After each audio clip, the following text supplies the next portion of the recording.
누군가의 바울이 되십시오 라는 제목으로 오늘 말씀을 전하겠습니다. 빌레몬서는 한 장밖에 되지 않은 짧은 말씀입니다. 바울이 사랑했던 자기의 제자이자 이 골로새에서 사역하고 있었던 이 빌레몬 목사님에게 그리고 그 가정교회에게 보낸 편지입니다. 빌레몬이 당시에 살았던 지역은 이 골로새라는 지역인데 지금으로 말하면 터키 지역입니다. 그 당시에 그 신약 성경에서는 이 지역을 소아시아 지역이라고 하고 소아시아 지역의 서쪽이라고 합니다. 이 골로새가 있었던 지역이 이 에베소라는 지역과 그렇게 멀리 있지 않습니다. 근데 이 에베소에서 복음을 전하고 있던 이 바울을 이 빌레몬 목사님이 찾아갑니다. 가서 바울에게 복음을 듣게 되죠. 그리고 그의 삶에 엄청난 변화가 일어납니다. 그리고 자기 살았던 그 골로새로 다시 돌아가서 가정교회를 세우면서 교회를 시작하게 됩니다. 그렇게 해서 이제 골로새 지역에 교회를 세워서 목회를 하고 계셨던 분이 이 빌레몬 목사님이셨습니다. 빌레몬서를 쓸 당시에 이 바울은 지금 현재 로마에 있습니다. 로마 감옥에 감금되어 있는 상황이죠. 그런데 이 골로새 지역과 로마는 굉장히 먼 거리입니다. 지금으로 말하면 한국에서 미국 정도 가는 그 정도로 멀리 떨어져 있는 느낌의 거리입니다. 그런데 이 빌레몬 목사님에게 종이 한 명 있었는데 오네시모라는 종이 있었어요. 이 종이 이 빌레몬 목사님 밑에서 이제 청소하고 일하던 종이었는데 이 골로새 지역에 있던 이 종이 로마에 있는 이 바울과 만나게 됩니다. 어떻게 해서 이 먼 거리에 있는 오네시모라는 종이 바울을 만났을까? 기존의 학설은 뭐냐면 도망을 갔을 것이다. 주인의 물건을 훔쳐서 도망가다가 잡히면 죽을 수 있으니까 끝없이 도망가다가 로마까지 왔는데 거기서 우연히 바울을 만났을 것이다. 이게 이제 기존의 학설인데 최근의 학설은 좀 많이 바뀌고 있습니다. 많은 이게 근거 자료들이 나오고 있는데 골로새 지역에 있던 이 빌레몬 목사님이 자기의 스승이었던 바울이 로마에 감금되었다라는 소식을 듣고 그 연세에 그 감옥살이를 혼자서 하기 힘들 것이다 해서 자기의 종 오네시모를 보내가지고 그 사도 바울의 수발을 들게 했다라는 것이 지금 최근의 학설입니다. 그래서 많은 근거 자료들이 발견이 되고 있는데 도망가다가 간 게 아니라 이제 이 빌레몬이 보낸 것이다라고 보고 있다라는 것이죠. 이 당시에 바울은 지난주에도 말씀드렸지만 나이가 많이 들었을 때입니다. 연세가 많았을 때인데 이 어려운 감옥 생활을 하면서 사실 이 오네시모가 큰 힘이 되었을 겁니다. 그런데 빌레몬 목사님은 자기의 종을 스승이었던 바울에게 좀 감옥살이를 위해서 좀 종으로서 섬기라고 보냈는데 바울은 그를 종으로 보지 않고 복음을 받아들여야 될 형제로 생각하면서 그에게 복음을 전합니다. 그러면서 이제 이 오네시모가 바울 곁에서 오랫동안 머물게 되었죠. 시간이 흘러서 이제 이 오네시모를 다시 빌레몬에게 보내야 되겠다라는 마음이 들어서 오네시모야 그동안 수고했다. 이제 너 주인에게로 돌아가라 하면서 보낼 때에 편지를 한 장 씁니다. 그 편지가 이 빌레몬서이죠. 내용의 핵심은 이겁니다. 내가 복음을 전하다가 나이가 많이 들어서 지금 이 고생을 하고 있는데 내가 부탁이 하나 있다. 빌레몬 목사야, 네가 보냈던 이 오네시모라는 종은 앞으로 위대한 인물이 될 것이다. 그래서 이 오네시모를 예전처럼 종으로 대하지 말고 너의 형제로 대해주고 똑같이 자유인으로 해방증서를 써서 풀어줘라. 너 말이야, 이 내 말을 지키는지 안 지키는지 내가 좀 이따 신방 가볼 거야. 이 로마의 감옥에 갇혀있던 바울이 오늘 죽을지 내일 죽을지 알 수 없는데 이 골로새 지역까지 다시 내가 꼭 신방을 가서 확인할 테니까 너 꼭 내 부탁을 들어달라. 이 이야기를 이 서신에 써서 보내게 됩니다. 자, 그렇게 해서 그 이후부터는 성경에 이야기가 나오지는 않지만 이 빌레몬 목사님이 스승이었던 바울의 편지를 보고 이 종이었던 오네시모를 자유인으로 풀어주게 됩니다. 그리고 이 오네시모가 다시 바울 곁으로 와서 바울이 순교할 때까지 그 옆에서 함께 복음을 전하면서 아마 같이 수행하면서 선교하지 않았을까라고 추정하고 있습니다. 오늘 본문 말씀 이 빌레몬서에서 가장 눈여겨봐야 될 말씀이 오늘 우리가 읽었던 본문입니다. 우리 본문을 다시 한번 보겠습니다. 빌레몬서 1장 10절에서 12절입니다. 갇힌 중에서 낳은 아들 오네시모를 위하여 내게 간구하노라. 그가 전에는 내게 무익하였으나 이제는 나와 내게 유익함으로 내게 그를 돌려보내노니 그는 내 신복이라. 그는 내 스플랑크논, 이 심장이라는 뜻이죠. 이 무익했던 자가 유익한 자로 변화되었다는 거예요. 오네시모가 예전에는 무익했었지만 이제는 유익한 존재로 이 질적인 변화가 있었다라고 하는데, 여러분 우리가 주목해야 될 점이 하나가 있습니다.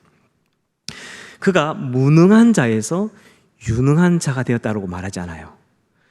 무익한 자에서 유익한 자가 되었다라고 표현하죠. 성경은 한 사람을 평가할 때 그가 능력이 있는 유능한 사람인가, 능력이 없는 무능한 존재인가 절대 그렇게 판단하지 않습니다. 성경 어디에도 사람을 유능하다, 무능하다라는 단어가 나오지 않습니다. 그런데 이 사람의 삶이 무익하다라는 말은 20번 이상 나옵니다. 20번.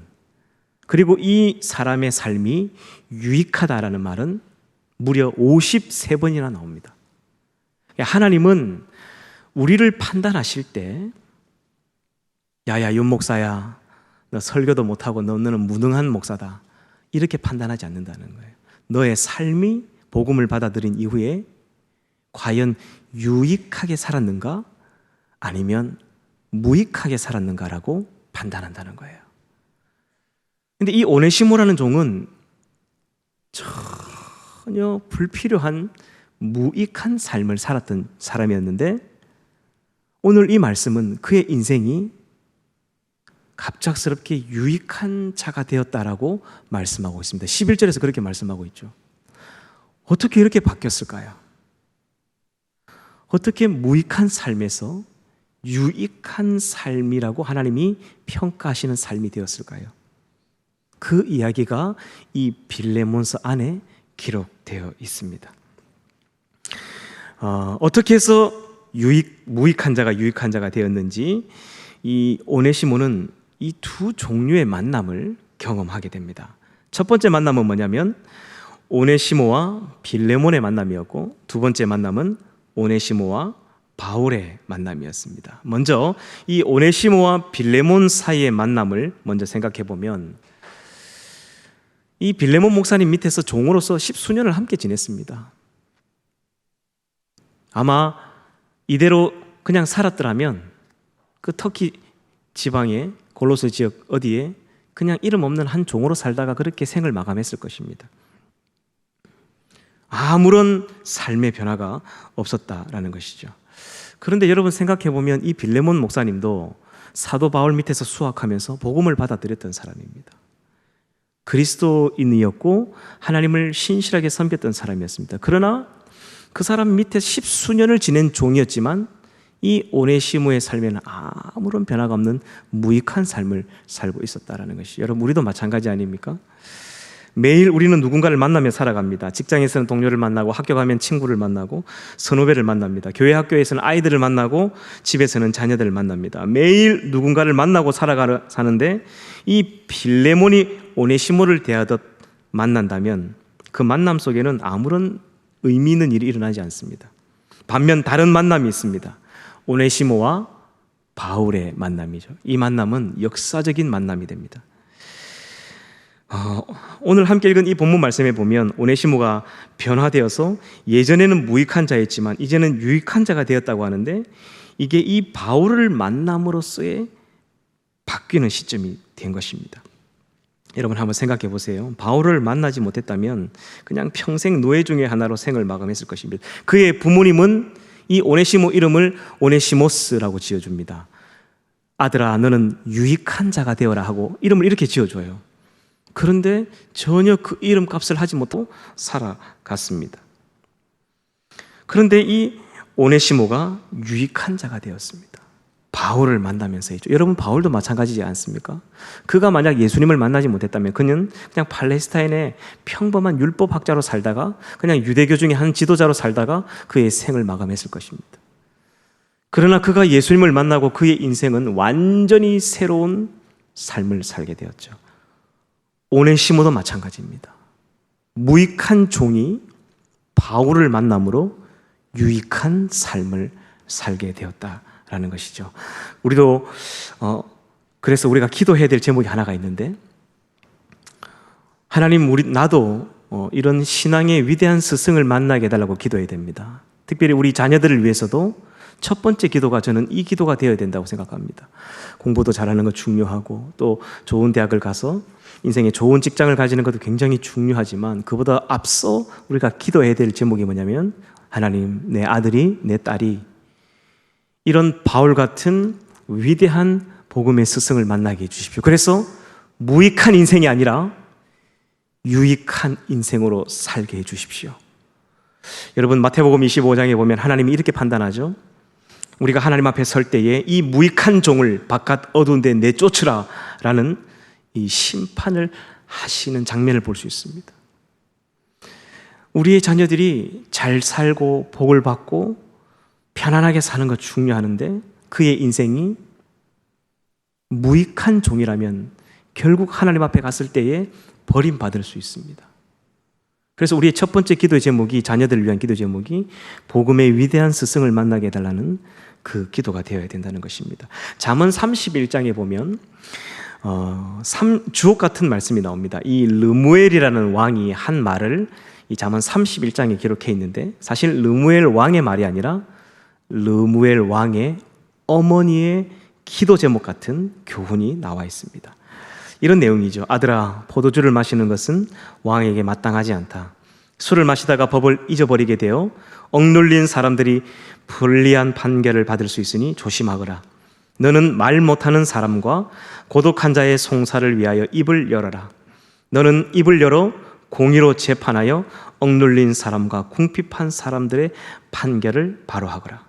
어머니가 아들 르무엘 왕에게 어릴 때부터 하나님 안에서 너는 어떤 사람이 되어야 될지를 가르친 것입니다. 그것을 잠언 31장이 기록하고 있죠. 이 어머니가 아들의 영적인 스승이 되어서 어릴 때부터 하나님의 법도를 가르친 것이죠. 여러분, 우리가 복음을 받아들이고 살아갑니다.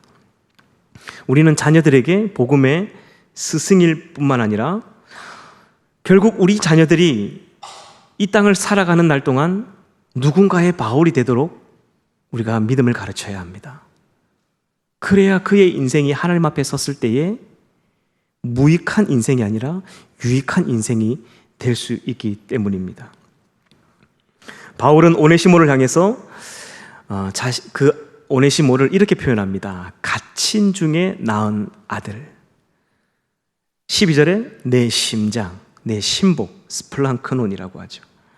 이렇게 표현한 것은 그가 이 가택연금되어 있어서 오네시모를 만나고 복음을 전하기 위해 해산의 고통을 치렀다는 거예요.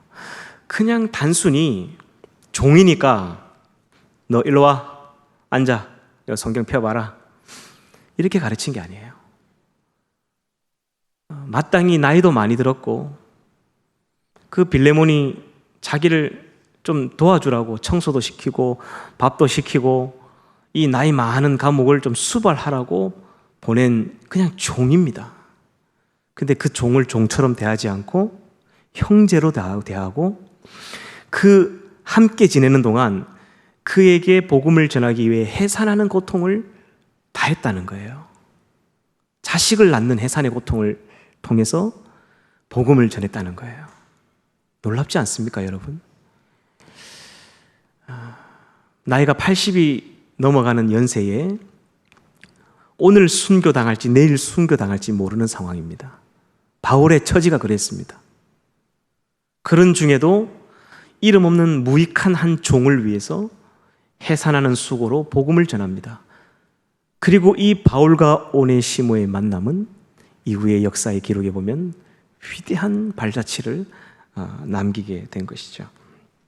여러분, 우리 한번 생각해 보셔야 합니다. 지금까지 우리 10년, 20년, 수년 동안 신앙생활 해왔습니다.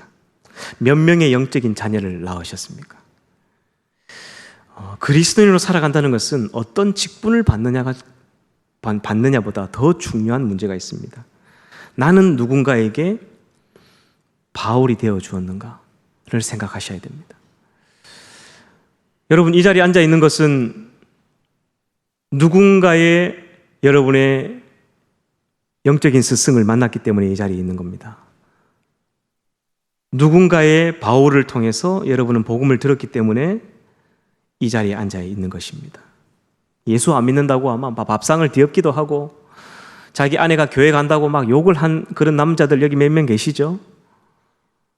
그 해산하는 고통을 다해서 복음을 전했던 여러분의 아내, 여러분의 형제, 누군가의 그 바울을 통해서 복음을 듣고 여러분 이 자리에 앉아 계신 거예요.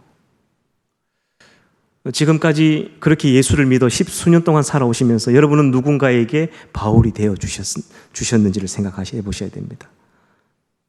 여러분은 몇 명의 영적인 자녀를 낳으셨는지를 오늘 이 말씀을 통해서 꼭 한번 생각해 보셨으면 좋겠습니다.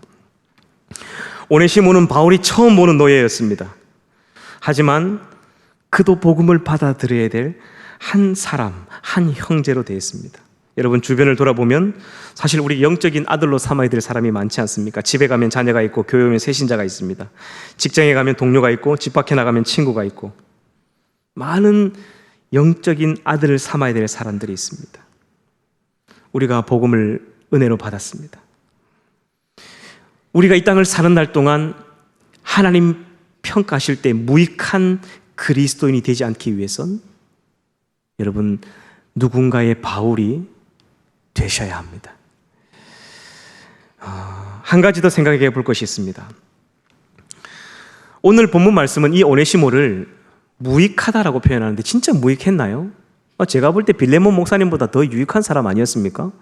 그 종은 사회의 생산 계층이었습니다.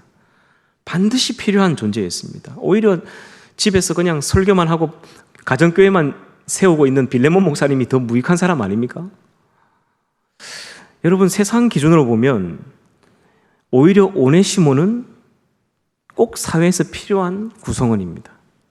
근데 성경은 그를 무익한 자라고 표현하죠.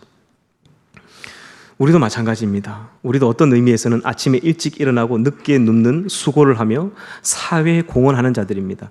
여러분의 직장이, 여러분이 하시는 일들이 이 사회에 영향력을 미치고 꼭 필요한 유익한 자로 살아가고 있습니다. 그런데 오늘 이 말씀은 복음이 우선되지 않는 수고, 복음이 우선되지 않는 삶은 무익한 삶이라고 말씀하고 있는 것이죠. 복음이 전제되지 않는 행위, 복음이 전제되지 않는 업적, 복음이 전제되지 않는 직장, 무익하다라고 하나님이 그렇게 평가합니다. 여러분 북이스라엘에 오므리라는 왕이 있었습니다. 위대한 왕이었죠. 그 누구보다도 많은 업적을 남겼습니다. 그런데 하나님이 평가 기준은 악하다라고 평가합니다. 무익한 삶이었다라고 평가합니다. 아니 세상 사람들이 볼 때 그 오므리 왕의 업적은 대단한 업적입니다. 이 오므리 왕조, 오므리 아하시아, 이 위대한 왕조를 낳았던 역사의 이름과 발자취를 남겼던 왕이었습니다. 그런데 하나님의 평가 기준은 악을 행하여 부정적인 평가만 남기고 있습니다. 열왕기상 16장에 보면 나옵니다. 복음이 전제되지 않는 세상적인 성취, 업적, 하나님 관심의 대상이 아닙니다. 하나님의 기준에는 여전히 무익할 뿐입니다.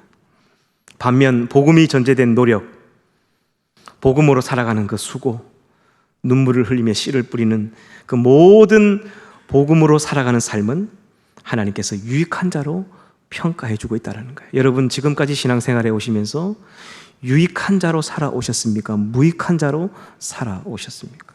오늘 이 말씀을 통해서 다시 한번 생각해 보시기 바랍니다. 마지막으로 빌레몬서는 이 사회 제도에 대한 바른 신앙인의 자세에 대해 소개하고 있습니다.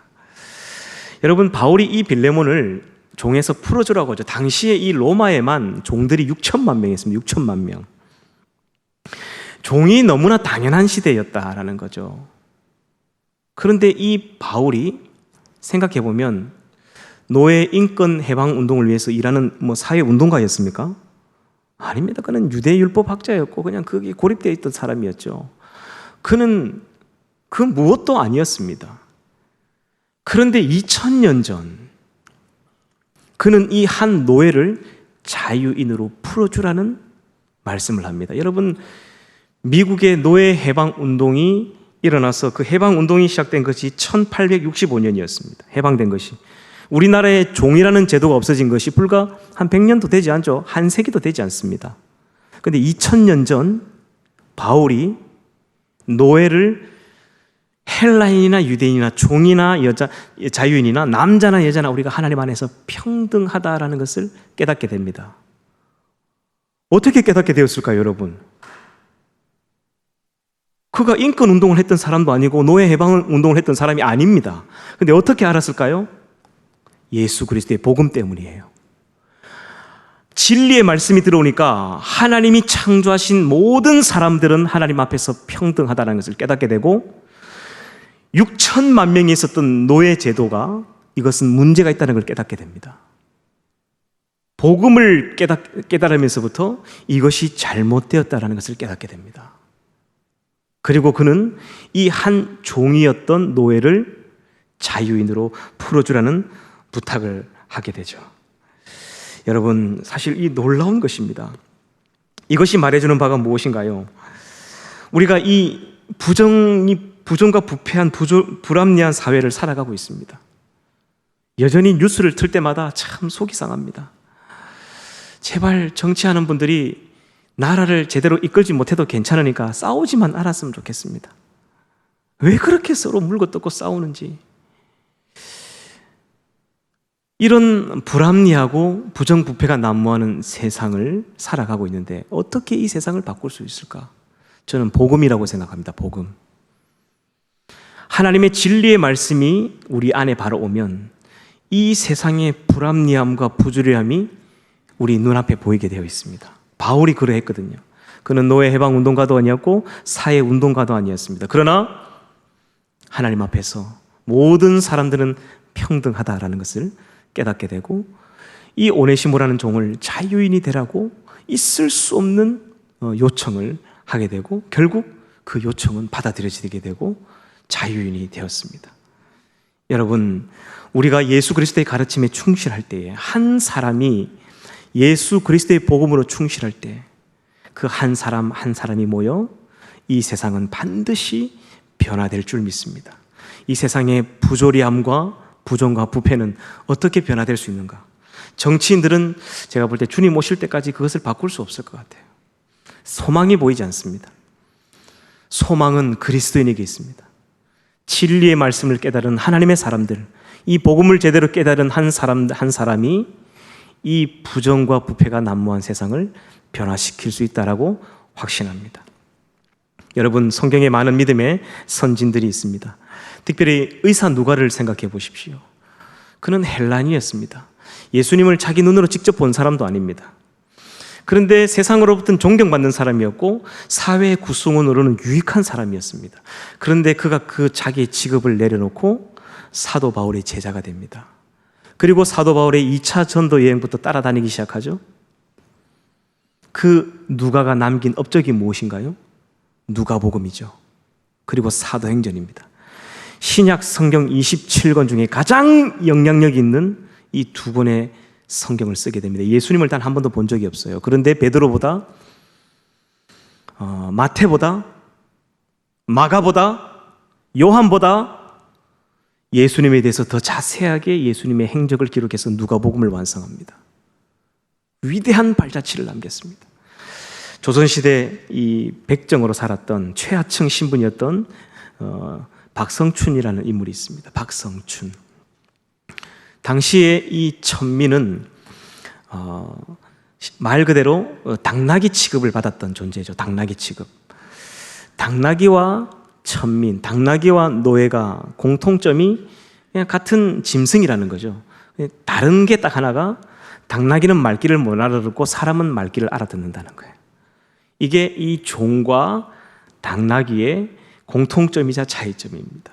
당시의 천민과 이 당나귀의 공통점은 짐승이라는 거예요. 그러나 차이점은 조금 사람 말귀를 알아듣는다는 거예요. 그런 천민 취급을 받던 이 박성춘이 어느 날 콜레라에 걸리게 됩니다. 흑사병이라고 하죠. 이제 거의 죽는다고 보면 됩니다. 그러나 그 당시에 고종 황제의 어이였던 제중원 원장 에비슨 선교사님이라는 분이 있습니다. 이 선교사님이 이 박성춘을 긍휼히 여겨서 그를 고쳐줍니다. 이 천민은 손도 대지 않았습니다. 당신의 양반가들은. 그런데 황제의 친어이였던 에비슨 선교사가 박성춘을 회복시켜줍니다. 박성춘이 그 조건 없는 사랑에 감동하게 되고 복음을 받아들이게 되죠. 지금의 인사동에 있는 승동교회의 모태교회였던 곤당골 교회의 백정 출신의 첫 번째 장로님이 됩니다. 그리고 이 천민으로 천대받던 신분이 낮아서 사람 취급을 받지 못했던 이 천민제도 해방운동을 시작합니다. 복음을 받아들이니 하나님 안에서 우리가 다 모든 인간은 평등하다는 것을 깨닫게 되죠. 그리고 교육받지 못했던 사람들에게 교육을 하고 신학 교육까지 받게 됩니다.